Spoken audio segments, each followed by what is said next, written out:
The silence in the first-class cabin was interrupted only by the soft hum of the airplane's turbines. I was in my seat, gazing out the window at the vast sky, and in the distance, the sun was setting over the African continent. I was on a mission, but I had learned to hide my emotions in my thoughts. After all, not just anyone could carry the FBI badge and, on top of that, be one of the few black agents in the agency.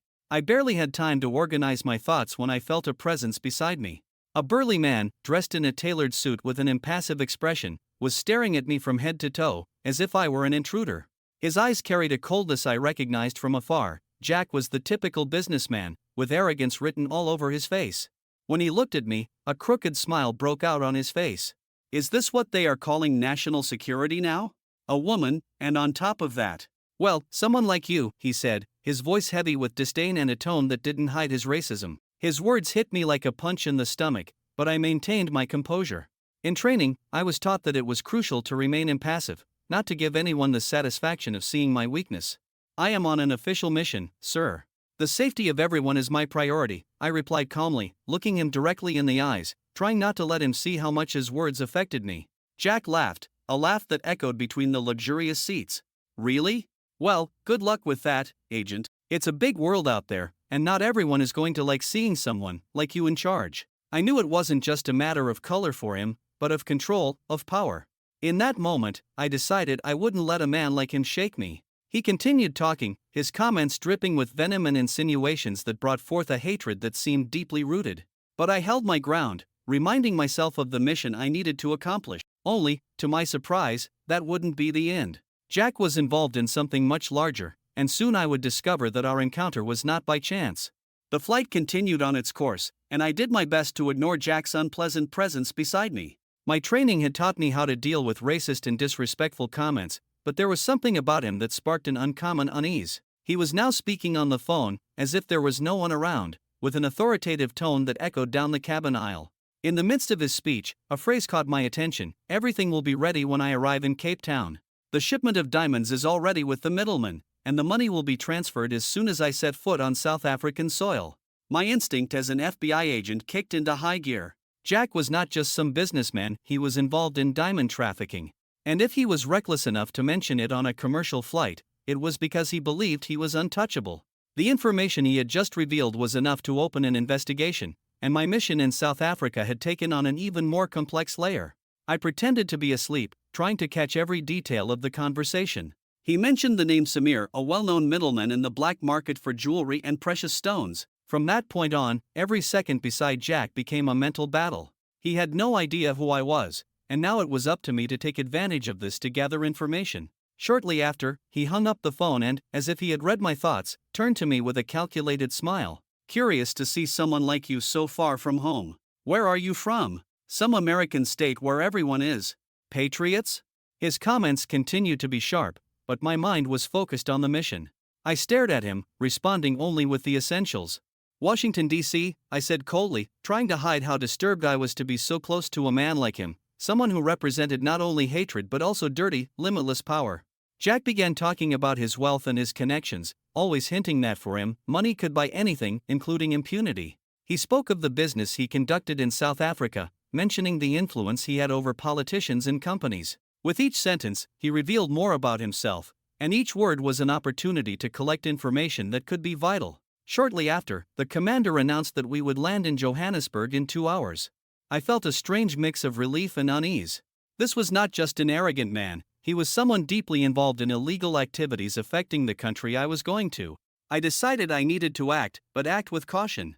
I discreetly took out my phone and typed a quick message to my contact at the FBI. "I have a lead on possible involvement in diamond smuggling. Name, Jack Larson. Requesting support and tracking."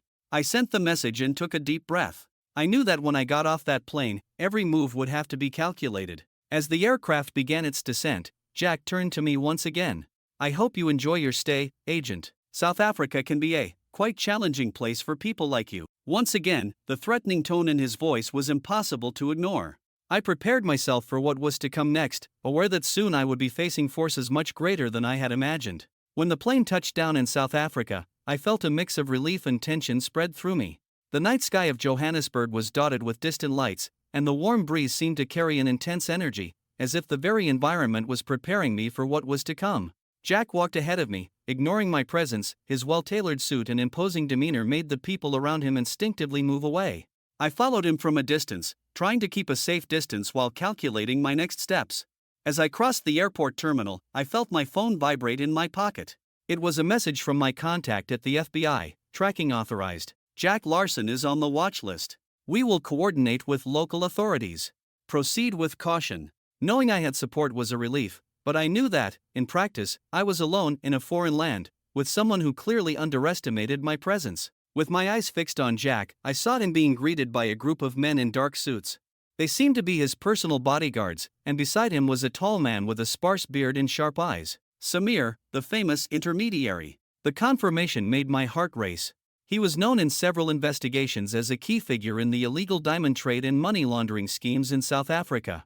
I was tempted to photograph them, but I knew it would be too risky. Discreetly, I walked toward the exit, keeping Jack and Samir in sight. I noticed they were heading to a black SUV parked nearby, and without thinking too much, I grabbed a taxi and quickly instructed the driver to follow the car at a safe distance. The drive through the city was tense. I watched the streets of Johannesburg passing quickly, with their vibrant lights and nighttime activity. My gaze shifted between the SUV and the surrounding environment. The tension reminded me of a prayer my mother always said: "The strength is with those who know where to find the light, even in darkness." I clung to those words, seeking tranquility to face whatever would come. The car finally stopped at a luxury complex on the outskirts of the city, surrounded by tall walls and security cameras. Jack and Samir got out, talking in low voices. I knew approaching now would be risky, so I asked the taxi driver to stop on a nearby street and dismissed him. I needed to find out what was going on there, but that would require more than simple observation. I prepared to act as a freelance reporter, a strategy we used during infiltration missions. I pulled my hair back, making my face visible, and adjusted the fake badge in my coat pocket, indicating my affiliation with the press. I took a deep breath and walked toward the entrance of the complex, stopping to talk to one of the security guards. "Good evening. I'm with African Times and I'm working on a piece about new foreign investors in the country. I heard Mr. Jack Larson would be involved in local investments. Would it be possible to get a brief statement?" My voice came out firm and controlled, even with my heart pounding in my chest. I knew this approach could end in two ways: either I would get in, or I would be forced to retreat. The guard looked at me suspiciously, analyzing every detail of my face. He consulted something on a radio and told me to wait. After a few seconds, the gate opened, and he gestured for me to enter. The complex was even more imposing inside, with immaculate gardens and stone sculptures. But everything I saw felt like a perfect disguise for the type of activities Jack and Samir were engaged in. I was escorted to a spacious and opulent room, decorated with dark wood furniture and walls adorned with South African cultural paintings and artifacts. Jack was standing, holding a glass of whiskey with a slight cynical smile when he saw me enter. Beside him, Samir watched me with cold, calculating eyes. I knew I was surrounded by men who would not hesitate to act against me if they discovered my true identity. Well, the press is interested in my business around here?" Jack laughed, taking a long sip of his whiskey. "I like the attention, you know. But I didn't expect them to send someone so peculiar for a story." Every word he said was laced with disdain, but I kept my calm demeanor. He didn't know who he was dealing with, and that was my trump card. "I just want to understand more about the investments that have been catching attention here in South Africa. It seems you are involved in some significant transactions. Is that true?" I asked, maintaining a professional tone. He and Samir exchanged a glance, and then Jack signaled for the men in the room to leave, leaving just me, him, and Samir. The atmosphere became heavy, and the tension increased. "Well, miss, let's say I invest in opportunities that most people don't see," Jack replied, slowly approaching. "And you, what kind of opportunities are you looking for?" At that moment, I realized he suspected something. But I was determined. Keeping my composure, I replied, "My only opportunity is to get a story worth telling." It was then that Samir approached, interrupting the conversation. "I have a different impression of you, reporter," he said, with a threatening smile. "Someone like you, so interested in high-stakes business. I'd say your interest goes beyond mere reporting." I felt a shiver run down my spine.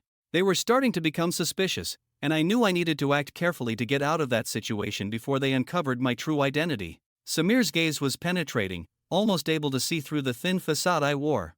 I took a deep breath, maintaining my calm, and knew I had to improvise to leave that room without revealing anything compromising. With a controlled smile, I responded to him, "Gentlemen, I'm just trying to understand what brings such powerful men to South Africa.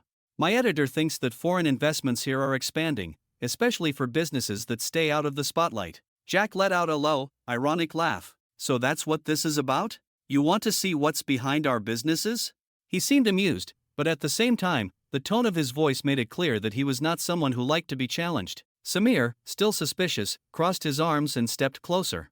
Tell us then, journalist, what do you know about our businesses? Samir said, his gaze narrowing. He moved close enough for me to smell the strong tobacco. My mind raced, searching for an escape. I knew that at the slightest sign of doubt or hesitation, they would catch me in a lie.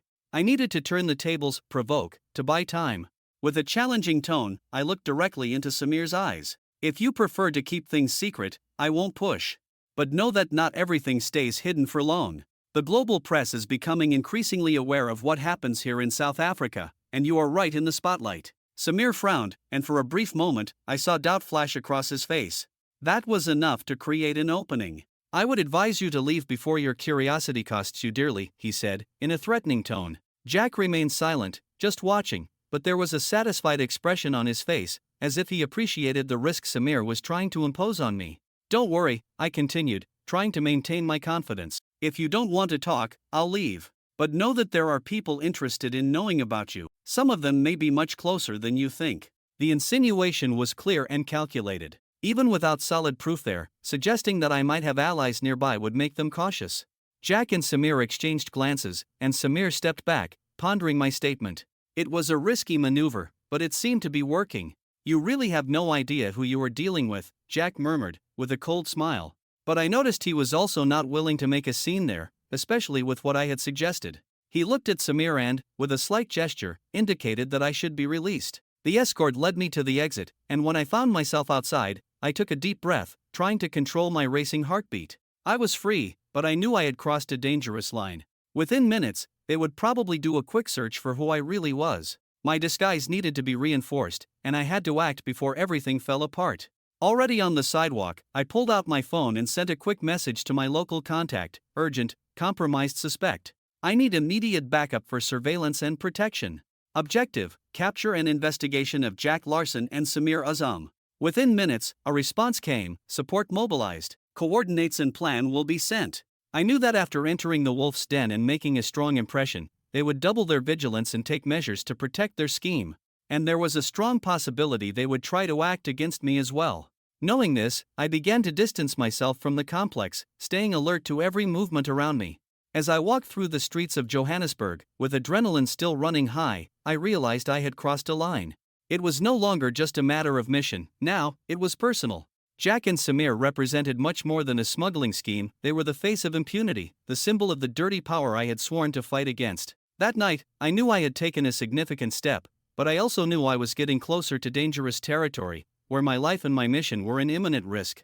I still didn't know how it would all end, but one thing was certain, I was willing to risk everything to expose Jack and Samir and put an end to the web of corruption they represented. This block set the stage for a major turning point in the plot. Did that work for you? Can I move on to the next block? That night, every sound in the streets of Johannesburg seemed amplified. The experience of nearly being unmasked by Jack and Samir had left my mind alert and my senses heightened. I knew that from now on, I couldn't move carelessly because the risk of being tracked or attacked was real. But my determination had become a living flame. They had crossed too many lines, and I would not allow them to continue their operations without consequences. A few hours after leaving the complex, I received a new message from the local contact, meeting place, Rosebank District. Vehicle will be waiting. Rosebank was a neighborhood known for its shopping centers and luxury hotels, but also for its more discreet areas, ideal for confidential meetings, the perfect meeting point to organize the next steps. I took a taxi and headed to the location, making sure I was not being followed. The car waiting for me was a dark SUV, parked discreetly in the parking lot of a convention center. As I approached, a familiar figure emerged from the shadows. It was David Masiko, an agent of the South African intelligence, who, like me, had a long track record of fighting organized crime. He was my official contact in South Africa, a man of few words but extremely competent. You apparently stirred up a hornet's nest tonight, he said with a slight smile as he opened the vehicle door for me. That wasn't exactly the initial plan, I replied, getting into the car. But we can't miss the opportunity. Jack and Samir have power and influence, and now that they know I'm here, they'll try to silence any threats. David nodded. Samir is a ghost, he rarely makes mistakes. The fact that he was seen with Jack is already a breakthrough. But we need more, something solid that directly links their operations to the trafficking scheme. As the SUV navigated the dark streets, David updated me on the resources he and his team had managed to gather in record time. They had records of suspicious activities related to Jack and Samir at the ports of Durban and a mine in Kimberley, famous for diamond extraction. This information was vital, as it could lead us to the concrete evidence we needed to dismantle the scheme. The plan was ambitious: to infiltrate the port of Durban at dawn, where one of the diamond shipments was scheduled to set sail overseas. According to our data, Jack and Samir used a complex network of intermediaries to throw authorities off track and ensure that the smuggled diamonds passed unnoticed during inspections. The shipments were disguised as legitimate exports, with forged documents. David gave me a serious look. This is your chance to get something definitive against Jack. But understand, he's more dangerous than he seems. People in the South African government protect him. One mistake, and he disappears, or worse, he makes you disappear. I nodded, aware of the risk. I knew I was approaching a point of no return, where my safety would be at stake, but that was a price I was willing to pay. Jack represented a web of corruption and exploitation that destroyed lives and undermined the justice system. I had come too far to turn back. At 3 a.m, we arrived at the port of Durban. The place was vast, with warehouses, stacked containers, and few staff members, along with the minimal security of night guards.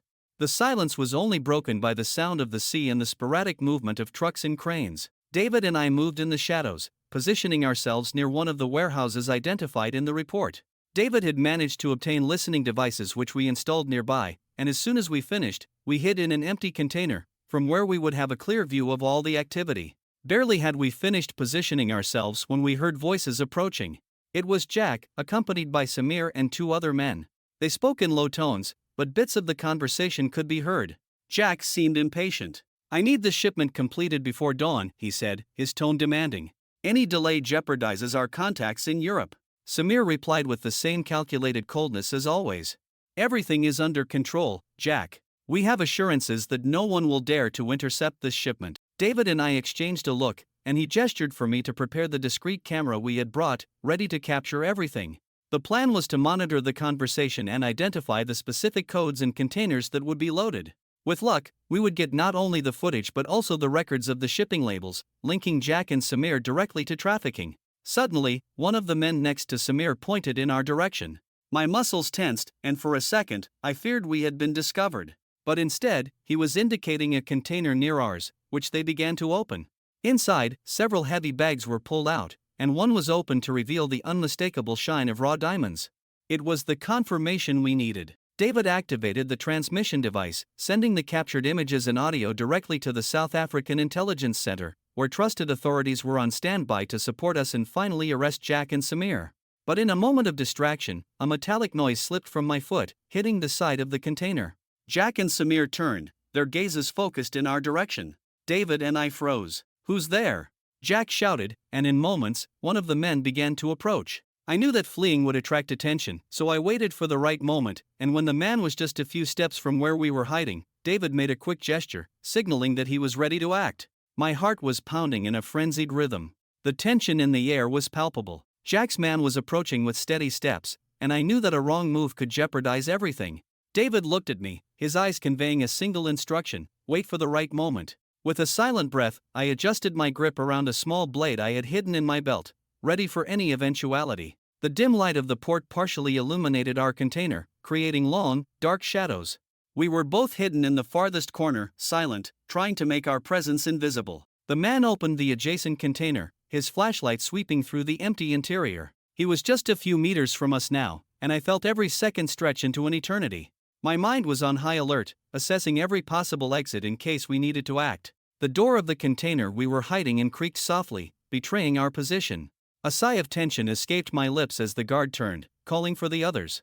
"There's no one here," he announced, but still hesitantly, as if he sensed something. Jack frowned, clearly irritated, and instructed them to speed up the loading, not wanting to waste any more time. We seized the opportunity and slipped out of the container the moment they moved a few meters away. With silent gestures, I signaled to David that we should move in the opposite direction, using the darkness to escape unnoticed. But before leaving the area, we noticed a crucial detail: Samir was on the phone, speaking in a language I didn't immediately recognize, but the tone was clear. He was in contact with someone who seemed to be high-ranking, someone involved in this corruption and diamond trafficking scheme. David quickly moved with the recording device, capturing the last moments of the conversation.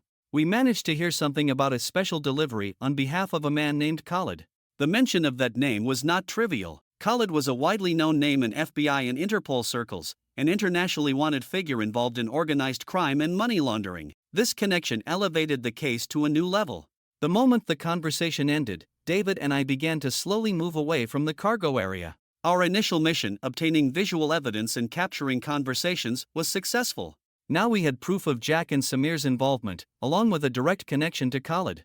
This represented an immense trump card that could result in a global interception operation. However, we knew the biggest challenge was yet to come, escaping the port without alerting Jack's security team. As we approached the exit, a security siren suddenly echoed through the area. The port lighting turned on, flooding the space with bright lights and revealing every corner and container. A voice came over the loudspeakers, announcing an emergency security check. David and I exchanged glances, aware that they had found some sign of our presence or were at least suspicious. The time to escape was running out. Disguised among the workers who began to appear from all sides, David and I made our way to the side entrance, where the trucks exited the port. I knew that if we didn't leave soon, we would be caught and possibly interrogated or worse, eliminated. Leaving Com behind, we quickened our pace and, with an improvised plan, blended in with the employees, avoiding drawing attention as much as possible. Finally, we crossed the gates, and when we were out of the danger zone, I let out a heavy breath. We were free, at least for now.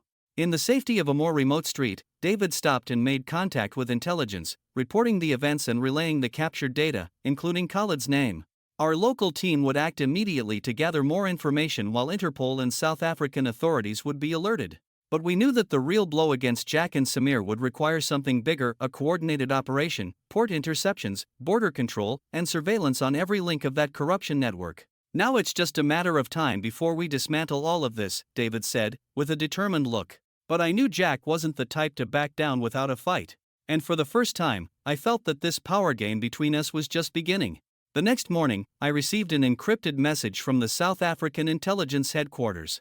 They had set up a large-scale surveillance operation to monitor Jack and Samir's movements. Our next step was to infiltrate an exclusive event where both would be present. David and I knew that this was one of the few opportunities to gather direct information about others involved in the smuggling network, especially concerning Khalid and any other international contacts funding the operations. The event would be a luxurious charity gala in Pretoria, where influential politicians, international businessmen, and local elite figures would gather under the pretense of raising funds for sustainable mining projects.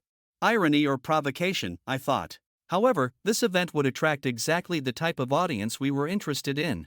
If Jack and Samir were knee-deep in diamond smuggling, this would be where we could capture critical details of their connections. David and I spent the day preparing. To keep my identity under control, I needed a new disguise: curly hair pulled back, a long and sophisticated dress, and an expression that suggested I was accustomed to the elite. David, dressed in a suit, would assume the role of an ambassador, making him the ideal partner to accompany me. We knew Jack and Samir might be on alert, so the strategy was to be discreet and avoid any direct contact. When we arrived at the venue, the grand illuminated mansion contrasted with the darkness of the night surrounding it, as guests arrived in luxury cars, dressed in formal attire and showcasing sparkling jewelry. We passed through security with our forged invitations, and soon found ourselves among the marble columns and crystal chandeliers. I looked around, observing every face and every group gathered in hushed conversations, as soft music filled the air. Jack was there, surrounded by a small crowd of admirers and investors, his confident expression and posture suggesting he dominated everything and everyone.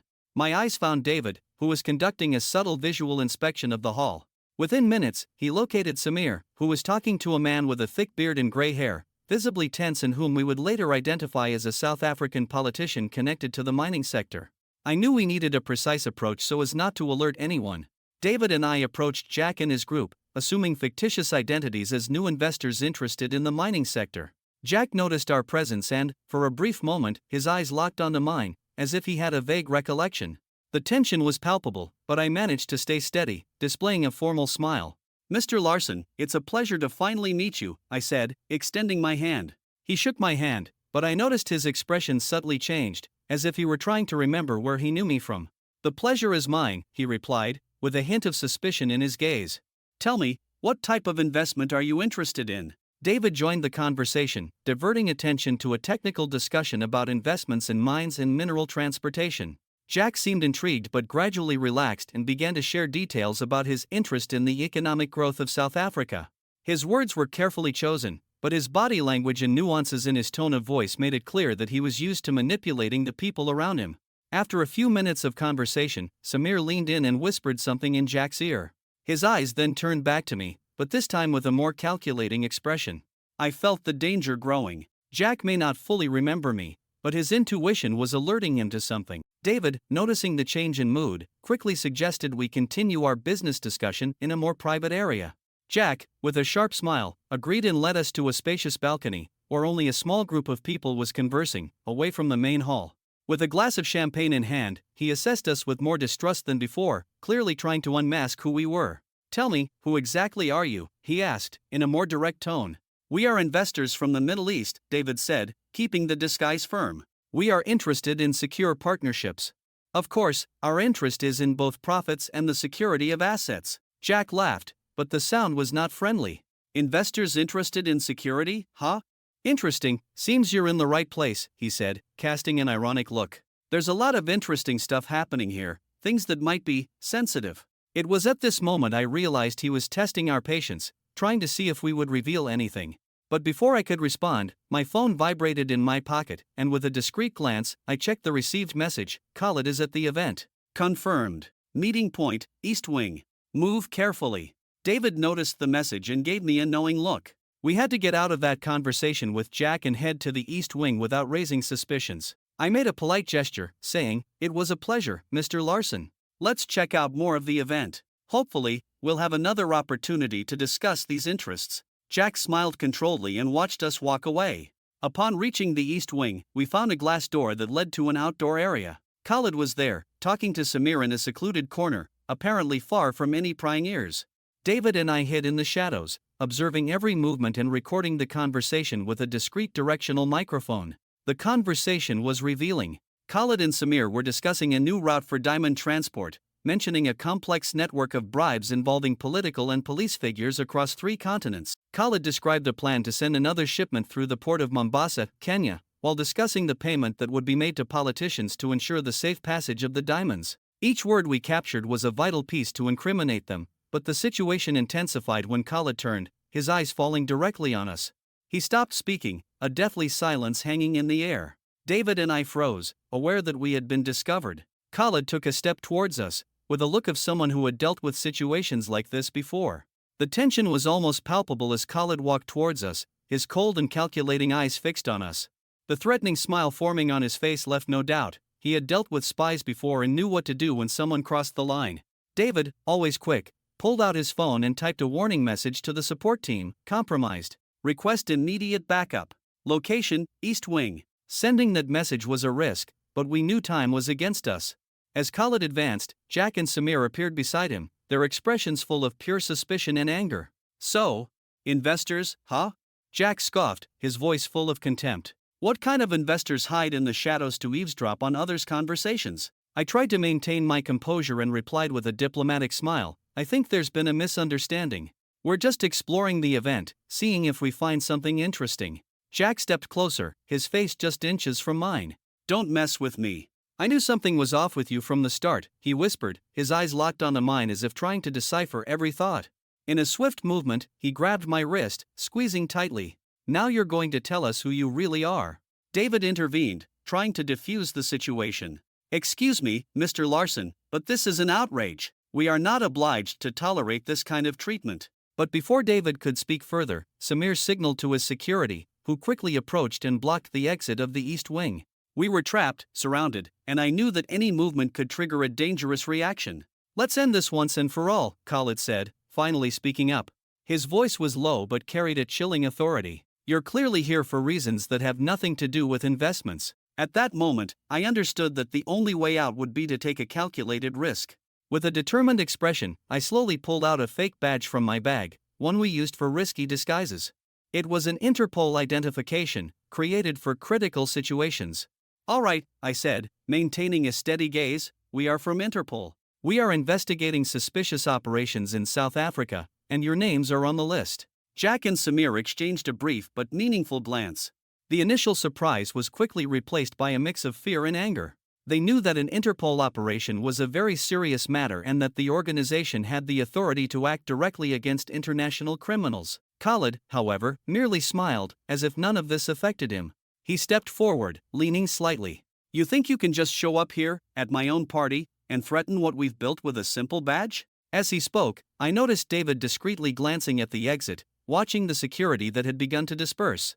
They were less attentive, perhaps believing we were already under control. David and I exchanged a quick look, and I understood what he was planning: to create a distraction. "We are very well informed about your operations," David said loudly, trying to attract everyone's attention.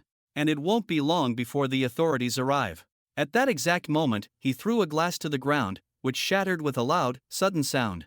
The shock was enough to divert the attention of the security, and within seconds, David grabbed one of the men, immobilizing him, while I seized the opportunity to move quickly towards the exit. Jack and Samir recoiled, clearly surprised by the sudden action, and I used that second of distraction to grab the radio from one of the security guards and transmit a distress message. "Intercept needed. Suspects in the East Wing. Immediate backup." Chaos erupted in the East Wing. Nearby guests began to notice the commotion, and with the confusion, more people gathered in the area as security tried to restore order. David and I took advantage of the distraction to move, dodging the guards and the vigilant gazes of Jack and Samir. However, Khalid remained still, watching us from afar, as if studying us. With surprising agility, Khalid gave quick orders to the remaining security, who began to surround us again. In just a few seconds, we would be cornered. But then, in a decisive move, the support finally arrived. Agents from South African intelligence and Interpol appeared in the hall, quickly taking positions and gaining control of the situation. Jack and Samir realized they had lost control, and Khalid, with a grim look, raised his hands as if accepting inevitable capture. However, before he was detained, he approached me, casting one last threatening glance. "This is not over yet, Agent. You have only opened a door that you will not be able to close." The threat echoed in my mind as he was taken away by the agents. I knew Khalid was dangerous and that his network was extensive, but the operation had been successful. Jack and Samir were also taken into custody, and the evidence collected that night would be sufficient for an international investigation. As the team wrapped up the operation, David approached me with a tired but satisfied smile. "Mission accomplished. For now," he said as we watched the police lights illuminating the mansion. The adrenaline from the capture was starting to fade, and I knew that this was just the beginning. Khalid had influence and allies in various parts of the world, and he wouldn't give up easily. But that night, we had done the impossible. We dismantled part of an international network and put powerful men behind bars. As we walked toward the cars, ready to leave the scene, I felt a strange sense of peace and purpose. The fight was far from over, but we were ready to face whatever came next. The silence of the early morning surrounded us as David and I watched the last agents from South African intelligence loading Jack, Samir, and Khalid into separate vehicles. The operation had been a success, but an uneasy feeling lingered. David noticed my expression and, in a calm voice, remarked, "You know this is just the tip of the iceberg, right? Khalid is just a piece of something much bigger." I nodded. Khalid was indeed an important player, but we knew his capture would bring reprisals. With his network of allies and his manipulative power, he was a calculated player, able to maneuver with precision even under surveillance. And sooner or later, he would try to turn the situation around. As we left the scene and returned to the Intelligence Operations Center, we spent the next few hours gathering all the documentation and reviewing the recordings and captured evidence. When morning began to break, we received an alarming message. Khalid had demanded a call with a private lawyer, but strangely, the call was interrupted. Minutes later, he had managed to escape by bribing some guards at the local police station. The world seemed to stop for a second. David and I exchanged incredulous looks. Khalid was on the loose again. "This is not possible. With all the surveillance and security?" I asked, feeling anger mixed with frustration. David took a deep breath, clenched his fists, and then checked the system for the last cameras showing Khalid before his escape. He had left in a mysterious manner, but with all the elegance of someone who knew what he was doing. He was more than an experienced criminal, he was someone with contacts everywhere. "This just confirms that he was well protected here," David said, rubbing his face, exhausted and frustrated. "Someone very high up gave him cover." It was at that moment that I understood the depth of the network Khalid had built. There were businessmen, authorities, and even political figures committed to keeping his operations intact. And Jack and Samir, even in custody, were still a problem. At any moment, they could negotiate information with the authorities and reduce their sentences, which meant Khalid was certainly already preparing some plan to prevent this. While David and I discussed the next steps, I received a call from a confidential source, someone within intelligence who was working undercover. He warned me of a direct threat. Khalid is already preparing retaliation against you and David. He doesn't usually forgive those who threaten his empire. The voice on the phone was firm and hurried. Is he here in South Africa? I asked, trying to stay calm. Not exactly, the voice replied. He left the country, but he still has loyal people here to do his work. After the call, David and I knew we couldn't let our guard down. Our security was compromised, and Khalid had a vast enough network to hit us in unexpected ways. We decided to temporarily split up, making it harder for anyone to track us together. My goal now was to gather all the information about Khalid and his allies and finally locate him before he could act. In the following days, I kept moving, constantly changing locations and assuming different identities. The threats intensified, anonymous messages appeared on my phone, suspicious vehicles followed me through the streets of Johannesburg. David sent me daily reports with updates on Jack and Samir, who were isolated in custody, but both had tried, unsuccessfully, to negotiate their release through deals with elite figures. Finally, a lead emerged. Khalid had been located in Switzerland, where he maintained an isolated mansion in one of the country's safest and most private areas. Interpol was already in contact with Swiss authorities to organize a capture operation in international cooperation, and David and I were called in to coordinate the mission. Upon arriving in Switzerland, the mountains and lakes concealed the danger we knew was lurking. Khalid was known to bolster his security and surround himself with well-trained men. The mansion was monitored by cameras, electric fences, and a state-of-the-art security system. But this time, the net was closing in. Every move he made was tracked and watched by undercover agents positioned around the property. The operation was scheduled to take place at dawn, when the security systems would be updated and temporarily vulnerable. That cold morning, David and I positioned ourselves in the hills around the mansion, observing every detail of the location as the agents took up their final positions. Just before we invaded the premises, Khalid appeared in one of the windows, looking out at the horizon as if he sensed what was about to happen. The moment the operation started, armed men tried to resist, but they were quickly neutralized. David and I entered through the side entrance, entering the mansion as the teams took control of the guards. We arrived at Khalid's office and found him calmly sitting at his desk, as if he already knew that this was the end of the line. When I finally put him under custody, he gave me one last cold, calculated look. "Do you think this is a victory?" he asked, with a scornful smile.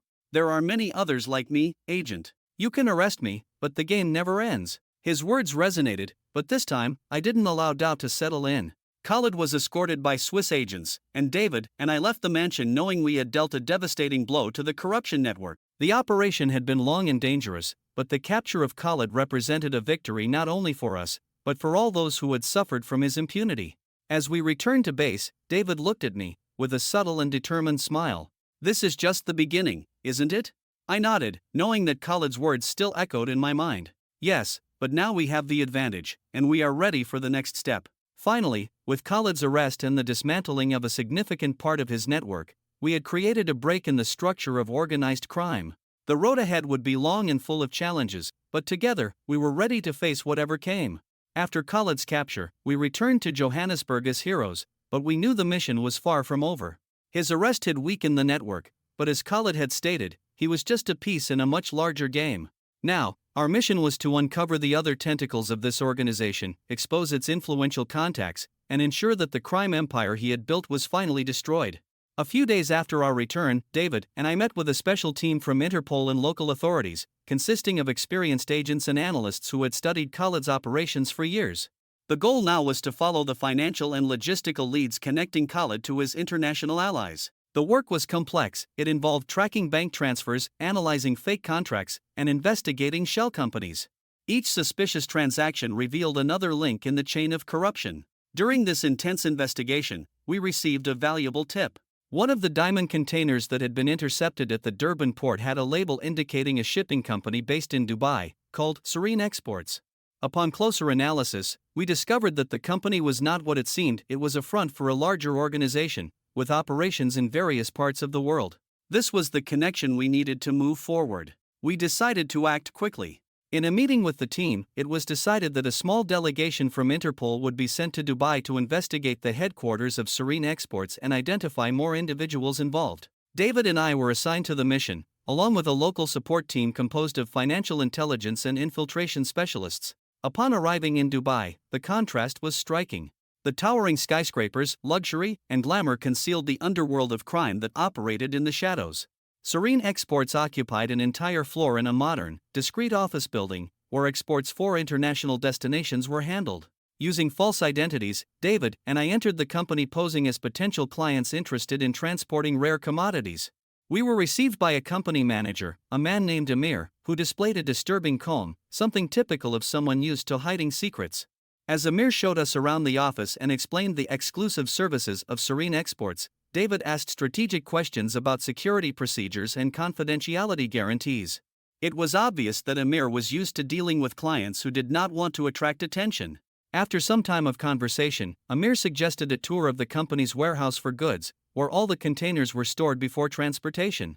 David and I knew that this was our opportunity to obtain evidence. However, upon arriving at the warehouse, we realized that we were being watched. There were security cameras everywhere, and a group of security personnel circulated discreetly, as if they had been alerted to our presence. With a quick exchange of glances, David and I improvised a plan. I distracted Amir with questions about the details of the logistics while David moved away to discreetly photograph the containers and record the labels.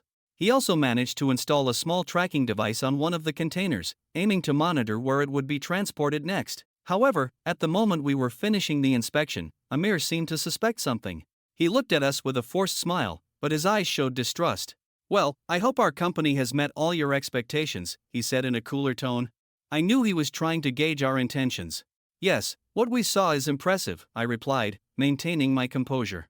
"We were just concerned about the additional security for delicate items." Amir nodded, but his face retained a suspicious expression. "I believe you found what you were looking for," he said, clearly anxious for us to leave. Realizing the risk of pressing further, David and I quickly said our goodbyes and left the building. Once in the car, we shared the information and material we had managed to gather. The photos of the labels and the tracking device on the container were our chance to follow the trail and, hopefully, discover the next distribution point for the diamonds. Back at our base, we monitored the tracking in real time. A few hours later, the container was transported to the port of Dubai and placed on a cargo ship heading to Mumbai, India. This new route indicated that Khalid's network included other partners willing to continue the scheme even after his capture. We contacted our colleagues at Interpol and the Indian authorities, who agreed to intercept the cargo ship in Mumbai. It was a complex operation, but it could lead us to crucial information about the international network and perhaps help us capture some of Khalid's allies. The operation in Mumbai was meticulously planned. When the cargo ship docked at the port, teams of undercover agents surrounded the area, monitoring every movement. As soon as the container was unloaded, they opened it and found exactly what they expected: bags of raw diamonds, ready to be distributed on the black market. But what we found inside the container was even more revealing: hidden documents listing names, bank accounts, and smuggling routes in other countries. These were the data we needed to dismantle Khalid's entire network. With the operation successful, the network began to crumble. In the following weeks, agents in different parts of the world carried out coordinated arrests, shutting down front companies and blocking bank accounts linked to the scheme. Khalid and his allies were losing control, and each fallen piece was one step closer to dismantling his empire. When the operation finally came to an end, David and I returned to Johannesburg with the satisfaction of having dismantled one of the most powerful smuggling networks in the world. The fight had been long, and the threats constant, but the victory was undeniable. On our last night in Johannesburg, as we watched the illuminated city, David toasted with me. "We did it," he said, with a tired smile. "We dismantled Khalid's empire." I smiled, feeling the sense of mission accomplished. We knew the fight against crime never ended, but this was a victory that would change the course of global smuggling. And with the certainty that, as long as we were around, no criminal empire would be safe. The victory over Khalid's empire brought a rare sense of achievement, but at the same time, the feeling that the fight against organized crime was just beginning. On our last night in Johannesburg, as we watched the starry sky over the city, David and I barely had time to relax before new information came to light, revealing that Khalid had made plans for revenge even before being arrested. The next day, I received a dossier from South African intelligence, containing details about a series of operations financed by Khalid prior to his capture. Among the documents, one name stood out: Noor Becerra, a respected entrepreneur and investor in several countries, but who apparently maintained hidden businesses with Khalid and was part of an independent cell of his organization. Noor was known for her ability to hide in plain sight, a true chameleon, and her role in the network involved money laundering through investments in technology and real estate. If Khalid wasn't acting alone, Noor is the one who will try to restore what's left of his empire, David remarked as we analyzed the dossier.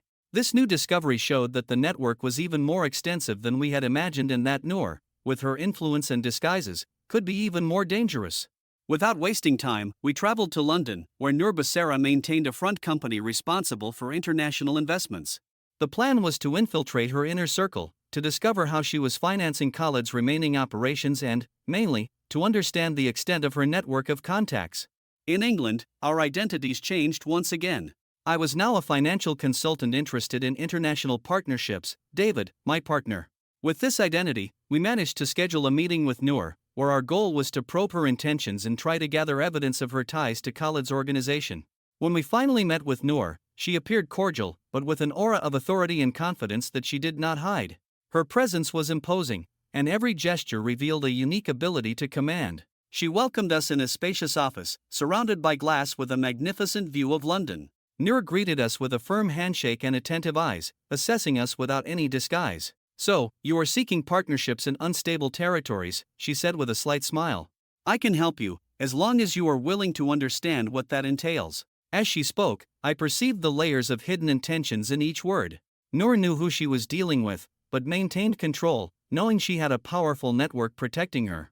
David and I exchanged information with her about our supposed interests in high-risk markets, while trying to steer the conversation towards more delicate topics.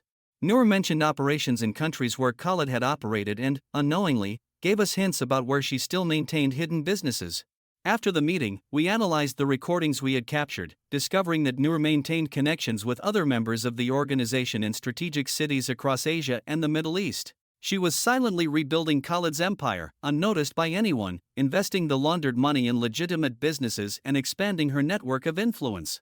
With the evidence gathered, Interpol began monitoring Noor and her contacts, and soon we obtained authorization for a capture operation. We planned everything down to the smallest detail, but Noor was not an easy adversary. As soon as she realized she was under surveillance, she vanished from London, leaving only traces of her financial transactions and a few indications of her whereabouts. We tracked her movements for weeks until we discovered that she was hiding in Istanbul, Turkey, where she was using her network for protection. The city, with its constant flow of tourists and international business, offered the perfect hideout for someone like her. Upon arriving in Istanbul, we realized that the final showdown was close, but we also knew that Noor was probably ready for any type of confrontation. We set up a capture operation with the support of local authorities and Interpol, positioning teams around the luxury hotel where she was staying, a discreet place, but with all the amenities and security she needed. On the night of the capture, we discreetly entered the hotel, monitoring her movements. Noor was in a private hall, in a meeting with some associates, perhaps preparing to escape to another country. With authorization granted, we moved as a team to capture her. When we finally entered the hall, she looked up, surprised but composed. Without resistance, she stood, observing us with a half-smile. "You took your time," she murmured. "But you knew I was ready for this, right?" Noor's arrest was the final blow we needed to dismantle the remaining structure of Khalid's network. With her connections and resources, we were able to track all operations and destroy the last remnants of the criminal empire he had built over the years. In the days that followed, arrests were made across several continents as figures involved in smuggling and money laundering were finally detained. The case of Khalid and Noor became a global example of the strength of international justice against organized crime. When the operation was officially concluded, David and I returned to our lives, knowing we had left an important mark in the fight against crime. I looked at him and said, "It's hard work, but at least we know that some of the worst have already been caught." David nodded, a satisfied smile on his face. "Yes. And we will be here if, and when, others try to take their place." This story had taken us to all corners of the world, facing challenges that tested our limits, but also showed us that justice, even against the darkest forces, always finds a way. The mission that began with Jack and Samir's investigation and culminated in the arrests of Khalid and Noor had profoundly transformed our view of the work we did. The international network we dismantled was just one of many, and although we had toppled a significant structure of organized crime, we knew new challenges would arise. After Noor's arrest and the global repercussions that followed, Interpol organized a conference to announce the results of the operation. Agents from various parts of the world gathered to share lessons learned and new strategies for combating organized crime. David and I were invited to speak about our experience and detail the steps that led to the dismantling of Khalid's network. It was the first time we exposed, in detail, the dangers we faced and the psychological game we played with criminals willing to do anything to maintain their power. As we took the stage, I felt deep gratitude for being there, in front of colleagues, sharing what we had learned from the mission. While we spoke about the risks, the twists, and the threats, I realized that our words served as an important reminder to all present: organized crime is a powerful force, but the determination to fight it is even stronger. After the conference, we returned to Johannesburg to finalize the last stages of the case and compile the final reports. In one last meeting with the South African intelligence team, we reflected on the impact of the operation. The arrests had shaken the underworld of crime, and now, with Khalid and Noor out of circulation, intelligence agents and police in various parts of the world had valuable information to proceed with their own investigations. It was a lasting legacy, offering a chance for safety to many countries. That night, David and I finally had a moment to relax and reflect, something we had postponed since the beginning of the operation. In a discreet cafe in Johannesburg, we toasted to the success of the mission and the future. David, with a thoughtful look, commented, "We never know what lies ahead, but it's good to know that, at least today, we made a difference." I nodded, feeling a mix of exhaustion and relief. Yes, today we can rest knowing that many, who will never know our names, will be safer because of what we did.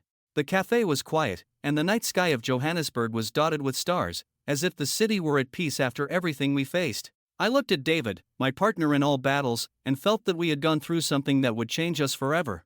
We had faced dangers, manipulations, and extreme challenges, but we emerged stronger, with the certainty that justice, although slow and arduous, was possible. Before we left, David made one last comment. "You know, each victory like this is a reminder that there is still hope. We won't be able to end crime on our own, but if everyone does their part, we can achieve a lot." With that thought in mind, we said goodbye to that mission. Life would take us to other places, new investigations, and new challenges. But we knew that wherever we were, we would always be ready to fight for truth and justice, facing every obstacle with courage and determination. The mission to dismantle Khalid's network and his allies was over, but the journey of protecting and serving would continue. And, with a steady gaze and renewed will, we were ready to face whatever came, because justice never rests, and neither do we.